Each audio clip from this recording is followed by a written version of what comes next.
110 জন বাঙালির 12 রাত 13 দিনের মেগা গ্রুপ ট্যুর, যার মূল আকর্ষণ কাশ্মীরের টিউলিপ উৎসব। কিন্তু আমরা ঘুরেছি অমৃতসর, কাটরা, শ্রীনগর, গুলমার্গ, সোনমার্গ, পেহেলগাম। পুরো দস্তুর বাঙালি রান্না, ডিলাক্স রুম আর ডাল লেকে ফ্রিতে শিকারা রাইড সহ লাইভ নহবত। আমার সাবস্ক্রাইবাররা এই অফার পেয়েছিল মাত্র 18,199 টাকায়। 12 রাত 13 দিনের এই ট্যুর আয়োজন করেছিল আরোহী ট্যুর অ্যান্ড ট্রাভেলস। চলুন এক নজরে দেখে নিই কেমন ছিল এই সফর। শুরু করছি আজকের পর্ব। কেমন লাগলো? ঘুরে বেড়ানো আর খাওয়া দাওয়া বাঙালির শখে, আর সেই শখকে উস্কে দিতেই আপনারা এখন দেখছেন রাইডস অ্যান্ড বাইটস উইথ অনামিকা। আমি অনামিকা এই মুহূর্তে রয়েছি কলকাতা এবং রয়েছি কলকাতা স্টেশনে। এই কলকাতা স্টেশনকে কিন্তু আগে চিতপুর ইয়ার্ড বলা হতো। সে যান, উঠবো দুর্গিয়ানা এক্সপ্রেসে, যাবো কোথায়? কলকাতা থেকে Amritsar 12357 Durgiana express. Right time 12:10 এই কলকাতা স্টেশন থেকে। ওখানে পৌঁছবো 5:20। কথা বাড়াবো না, কারণ ঘড়িতে বাজে 12:09। 12357 দুর্গিয়ানা এক্সপ্রেস। আমরা 29 ঘন্টায় অমৃতসর পৌঁছাবো। তবে এই এক ট্রেনে পুরো 110 জনের টিকিট পাওয়াটা মুশকিলের হয়েছিল।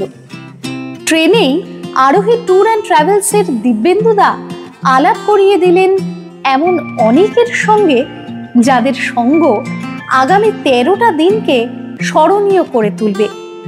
কাশ্মীর গল্পকে সমস্ত কিছু এখানে শেষ হয়ে যাবে নাকি? পর্বটা কেবল শুরু হলো।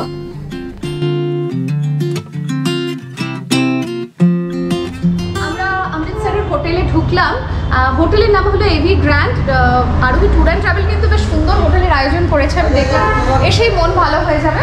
আর আমরা তো এবার মানে এই লটে অল্পজন, তাই 3টে রুম অ্যালট করা হয়েছে।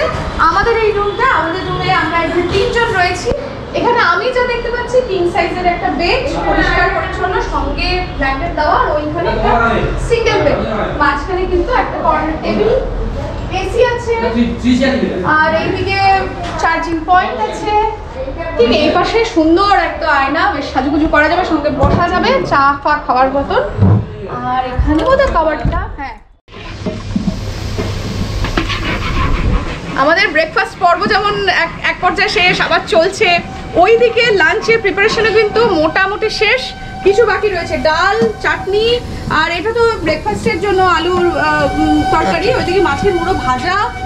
ছোটদা, আজকে কি কি মেনু দুপুরে? ভাত, ডাল, বাঁধাকপির তরকারি, মাছ, ডিম, ডাল, মাছ, ডিম দুটোই।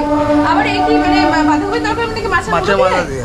ওরে, এটা বলবো তো, মাছের মুড়ো দিয়ে বাঁধাকপির তরকারি কবে কোন দিন অমৃতসরে হয়েছে, বা আপনারা যদি ঘুরতে গিয়ে খেয়ে থাকেন অবশ্যই কমেন্ট করে জানান। দারুণ আয়োজন, এলাহি আয়োজন। হোটেল থেকে হেরিটেজ স্ট্রিট অটোতে 20 টাকা। আর এই হেরিটেজ স্ট্রিট ধরে হাঁটতে হাঁটতেই ঘুরে নিতে হয় জালিয়ানওয়ালা বাগ, স্বর্ণ মন্দির আর পার্টিশন মিউজিয়াম। তবে স্বর্ণ মন্দিরের আসল রূপ দেখতে হলে অবশ্যই রাতে আসতে হবে। এই রাস্তার দুপাশে লাইন দিয়ে রয়েছে ছোলে কুলচে আর লস্যির দোকান।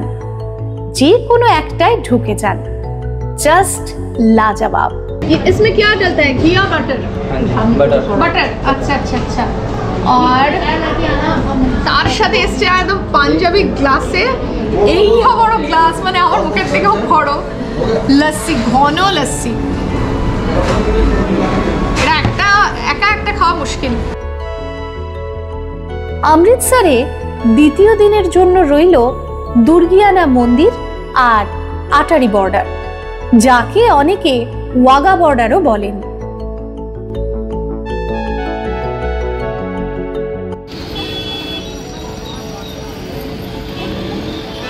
পরের দিন স্লিপার এসি ভলভো বাসে চেপে আমরা পৌঁছলাম কাটরাতে। এখানেও আমাদের হোটেল কাটরা মার্কেটের মধ্যেই ছিল। এখন বাজে প্রায় 1:45, আমরা পৌঁছলাম। অবস্থা তো খুব খারাপ কাটরাতে, 109 নম্বর রুম। আমাদের ট্রিপল শেয়ারিং রুম। এইদিকে একটা কিং সাইজের বেড, একটা সিঙ্গেল বেড, এসি আছে, ফ্যান আছে, জলেরি জারটা, ইন্টারকম, একটা সোফা আছে, এই তো একটা টিভি আছে, ওয়াশরুম দেখবো।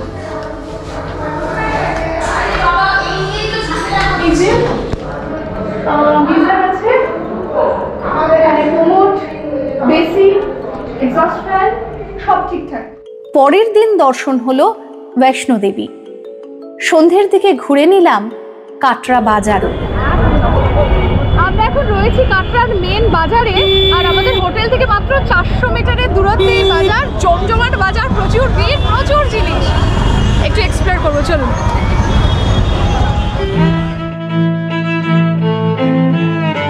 পরের দিন পৌঁছলাম শ্রীনগর। তবে এবার ভলভো বাস নয়, ট্রাভেলার গাড়িতে, মানে 5-5টা ট্রাভেলার গাড়িতে।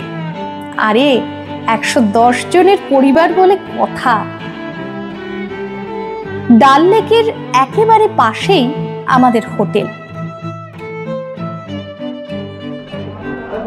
এখন বাজে সন্ধ্যে 7:12, তবে আকাশে আলো কিন্তু রয়েছে। কেউ দেখে বুঝবে না, এটা প্রায় 7:15 মতো বাজে। আমরা আছি হোটেল হিলাল প্যালেস, আমাদের দীপেন্দুদা আরোহী ট্যুর অ্যান্ড ট্রাভেলস থেকে এই রুমটা আমাদের অ্যালার্ট করেছে। দুটো হোটেলে আমরা ডিভাইড করে আছি। এই হলো আমাদের রুম।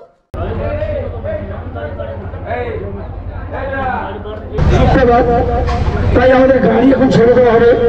যারা যারা কালকে যে যে গাড়িতে এসেছেন তারা তারা সেই সেই গাড়িতে উঠে পড়ুন। যারা যারা কালকে যে যে গাড়িতে এসেছেন তারা তারা সেই সেই গাড়িতে উঠে পড়ুন। আজ এই ট্রিপের 8ম দিন। সকাল সকাল শঙ্করাচার্যের মন্দির থেকে বেরিয়ে চলে এলাম ডাল লেকে। আমাদের আনন্দের সীমা নেই, কারণ একে তো শিকারা রাইড ফ্রি, তার ওপর প্রথমবার ডাল লেকের বুকে এক দল বাঙালি প্রত্যক্ষ করতে চলেছে লাইভ নহবত। আহা, मेरी जिंदगी है तू, तुम्हें या खुशी है तू, मेरी जिंदगी है तू, मेरी जिंदगी है तू, तुम्हें या खुशी है तू, मेरी जिंदगी है तू, मेरी जिंदगी है तू। এরপর একটা পার্কে লাঞ্চ সেরে টিউলিপ গার্ডেন। মাছের মাথা দিয়ে পালং শাক আর কাতল মাছের কালিয়া, ভাত, আর ওদিকে ডাল ছিল, আমি নিইনি। যারা নিরামিষ খাবে তাদের জন্য কিন্তু বেগুন ভাজা, আলু সেদ্ধ আর পনির নাকি ছিল। পাহাড়ের পায়ের কাছে দিগন্ত জোড়া ফুলের বাগান। আহা, শ্রীনগর আসা সার্থক।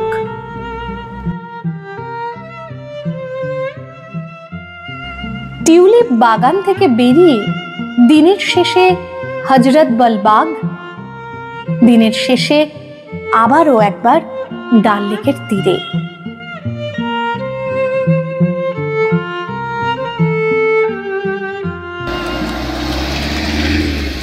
এর পরের দুদিন আমরা শ্রীনগর থেকেই ঘুরে নেব গুলমার্গ আর সোনমার্গ। বলছি এতক্ষণে তো মনে হচ্ছে যে কাশ্মীরে আসলাম, তাই তো নাকি? একদম। আর সব থেকে বড় কথা, একদম অন টাইম কিন্তু দাদা বের করেছে সবাইকে। আমরা বেরিয়েছি একদম ঘড়ি ধরে 7:30। আজকের একটু শিডিউলটা বলো না। আজকে আমরা বেরোচ্ছি গুলমার্গে।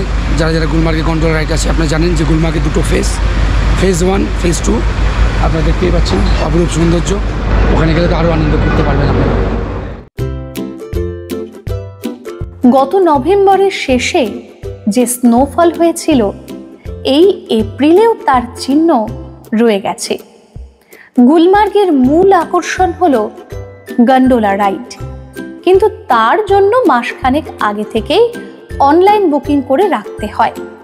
যদি টিকিট না পান, মানে আমাদের মতো না পান, তাদের জন্য রয়েছে বরফের ওপর দিয়ে ঘোড়ায় চড়া, স্লেজ, এটিভি বাইক इत्यादि इत्यादि। कि कितना है भाड़ा? 1600 रुपया है। वहाँ पे कंफर्म वहीं पे होता है। अच्छा, उनको रेट हमारा रेट 1600 रुपया है। अच्छा ठीक है। और हमें उतारेंगे भी है ना? बर्फ पे उतारेंगे। ठीक है। आप भैया का नाम क्या है? फारूक भाई। पारस भाई? ফারুক ভাই আমাদের সাথে।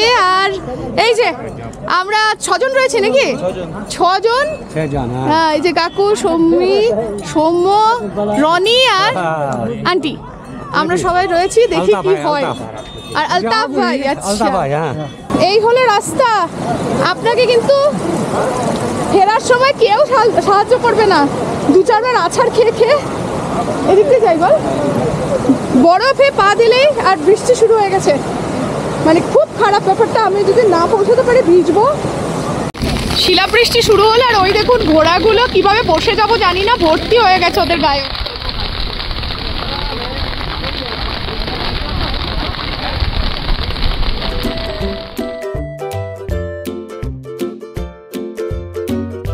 পরের দিন সোনমার্গ, এবং সোনমার্গে পৌঁছানোর পথটাই এত সুন্দর যে কখন যেন গুলমার্গের স্মৃতি আপনার কাছে ফিকে হয়ে যাবে। আমরা এখন কিন্তু सोनमार्ग वैली देखार जोनो गाड़ी देखছি। भैया का नाम क्या है? समीर भैया कहाँ दिखाएंगे? मैडम हम दिखाएंगे जिप लाइन। अच्छा अच्छा। Kashmir last village. अच्छा। एंड बालतल। अच्छा। And glacier. 5 पॉइंट। हाँ, वो उसी में 6 पॉइंट बोला। 5 पॉइंट मैडम, एक एक्स्ट्रा भी वो उसी के साथ आ रहा है ना, 6। अच्छा, और ये 5 पॉइंट के लिए कितना लेंगे? 7500। 7500, इतना ज्यादा क्यों? अच्छा ठीक है, आपका भी रहा, मेरा भी रहा, 4000। और मत बोलिए, चलिए हो जाएगा चलिए मैडम। 4000। अरे खुशी रजिए, चलिए। क्या है, कश्मीर के लोग हैं, कितना अच्छे हैं, सब जानते हैं।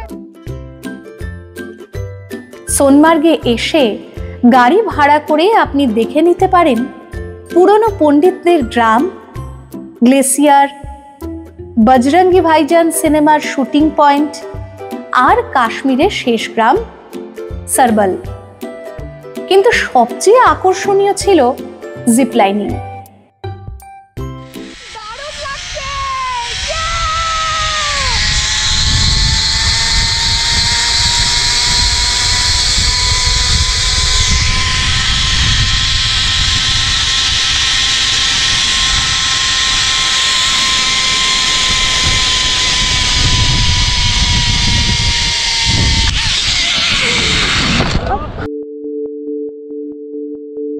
আজ আমাদের এই ট্রিপের শেষ দিন। শ্রীনগর ছেড়ে আমরা পৌঁছে গেছি পেহেলগামে। আজকের রাতটা এখানেই কাটবে। চলুন আমাদের রুমটা দেখাই। পেহেলগামে রুমটা আমার খুব পছন্দ হয়েছে। পুরো কাঠের ফার্নিশ, পুরোটা কাঠের, ইভেন নিচটাও কিন্তু কাঠের করা, যাতে ঠান্ডা না লাগে। পেহেলগামে কিন্তু ভীষণ ঠান্ডা পড়ে। আর এই যে কিং সাইজের দুদিকে দুটো বেড, সুন্দর। পছন্দ হয়েছে কেন? এই দেখুন পেছনে শুয়ে শুয়ে পাহাড়ে যে বরফ পড়েছে সেইটা দেখা যায়। সোনমার্গের মতোই পেহেলগামেও গাড়ি ভাড়া করে আপনাকে সাইট সিইং এর জন্য বেরোতে হয়। এখানকার মূল দেখার জায়গা হলো 3টে ভ্যালি, যাদের একসঙ্গে বলে এবিসি ভ্যালি, মানে আরু ভ্যালি, বেতাব ভ্যালি আর চন্দনবাড়ি। 3 ভ্যালির রূপ 3 রকম। আরু ভ্যালির কলকল নদী, বেতাব ভ্যালির সবুজে ঢাকা উপত্যকা, আর চন্দনবাড়ির বরফে ঢাকা পাহাড়। অসাধারণ। अब इस वो ये मतलब अप्रैल में ये है, दिसंबर में आ सकते हैं क्या? दिसंबर में भी आ सकते हो। दिसंबर जनवरी फरवरी में ज्यादा बर्फ रहती है। तो अभी ग्रीनरी आ रही है। तो दिसंबर जनवरी फरवरी में क्या एक्टिविटीज भी होता है कुछ? हाँ थोड़ा बहुत रहता है दुकान, लेकिन उतना ज्यादा नहीं। तो जब ज्यादा बर्फ पड़ जाती है तो फिर ये बंद हो जाता है। ओ, ये बंद हो जाता है? फिर बंद। अच्छा, तो शायद फिर विंटर में बंद ही रहता है? नहीं बंद नहीं रहता है, वैसे खुला रहता है, गाड़ियाँ आती है। अच्छा, जब ज्यादा बर्फ पड़ता है कुछ दिनों के लिए बंद हुआ? ज्यादा नहीं, कुछ दिनों के लिए नहीं, मतलब ऐसे कभी बंद हो जाता है रास्ता, कुछ मतलब एवलांच आता है बर्फ का, जैसे कुछ लैंडस्लाइड होता है तो उसकी वजह से थोड़ा बंद रहता है। अच्छा, वैसे तो कंटिन्यू है। अच्छा, और सबसे बेस्ट टाइम कब है सेम पहलगाम आने के लिए? मार्च से स्टार्ट है, अप्रैल मई जून मार्च जुलाई तक आ अच्छा, सकते जुलाई हैं तक आराम से। 4-5 महीना ग्रीनरी के लिए बहुत अच्छा है। বাইরে বৃষ্টি বৃষ্টি বললে ভুল হবে, একদম মেঘ ডাকছে, ঝড় বৃষ্টি, আর পাতে কেমন হয়েছে আমি বলবো না, ওরা বলবে। আমি এখন ছোট্টুদার রান্না কিন্তু বেশ ভালো, একদম প্রতিদিন ভালো রান্না করে। আর এই যে স্যালাড আর কলকাতা বিরিয়ানি, এত বড় আলু দিয়ে মাংসের পিস, এই হাবিবস বিরিয়ানি, ওদিকে ছোট্টদা বিরিয়ানি, ছোট্টদা বিরিয়ানি। কাল আমরা সকাল সকাল বাড়ির পথে বেরোবো। স্বাভাবিক, মন তো খারাপ হবেই।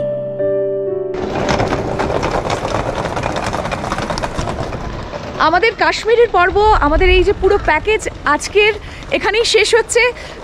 যদি পর্ব ভালো লেগে থাকে লাইক কমেন্ট শেয়ার করতে ভুলবেন না, আর চ্যানেল সাবস্ক্রাইব না করা থাকলে টুক করে সাবস্ক্রাইব করে নিন। খুব তাড়াতাড়ি দেখা হচ্ছে আরও একটি নতুন ঝকঝকে পর্ব নিয়ে। কেমন লাগলো? দারুণ।